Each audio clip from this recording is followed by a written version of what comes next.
শুক্রবার 10ম আন্তর্জাতিক যোগা দিবস। গোটা দেশ দুনিয়ার সঙ্গে রাজ্যেও যোগা দিবস পালন করা হবে। আর যোগা দিবসকে কেন্দ্র করে বৃহস্পতিবার পশ্চিম জেলা যোগা অ্যাসোসিয়েশনের উদ্যোগে এবং প্রদেশ আয়ুষ মিশনের সহযোগিতায় শহরে এক বর্ণাঢ্য র্যালির আয়োজন করা হয়।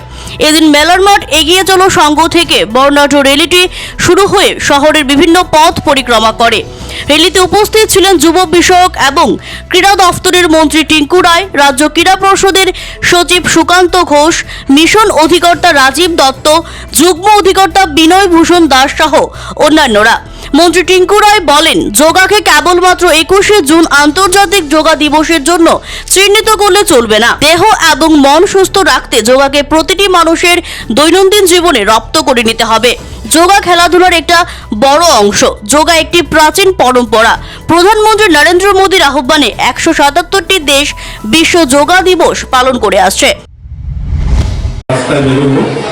তো আগামীকালকে ইন্টারন্যাশনাল যোগা ডে। আপনারা সবাই জানেন যে আজ থেকে 10 বছর আগে প্রধানমন্ত্রী নরেন্দ্র মোদী যখন রাষ্ট্রসংঘে বক্তব্য রাখতে গিয়েছিলেন এবং সেখানে প্রস্তাব দিয়েছিলেন এই যোগা ডেটা 21শে জুন যেন গোটা পৃথিবীতে সেটা গ্রহণ করে, এবং 177টা দেশ সঙ্গে সঙ্গে সেটাকে গ্রহণ করেছিল।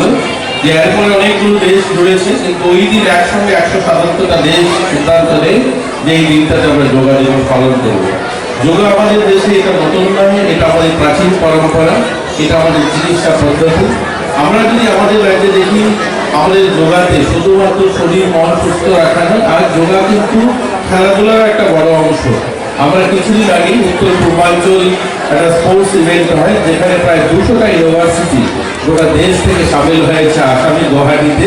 তার একটা খেলা আমাদের এখানে হয় যোগাটা, এবং এই যোগাতে যে সমস্ত ইউনিভার্সিটি গোটা দেশ থেকে সামিল হয়েছিল, আমরা দ্বিতীয় স্থানে এসেছি। আমাদের রাজ্যের ছেলেমেয়েরা ছোট যারা আছে এখানে, যারা যোগার সঙ্গে যুক্ত, সবাই জানে যে ভারতের প্রথম যে 1-2টা রাজ্য যোগাতে, সেটা কিন্তু আমাদের ত্রিপুরাও তার মধ্যে একটা অন্যতম রাজ্য।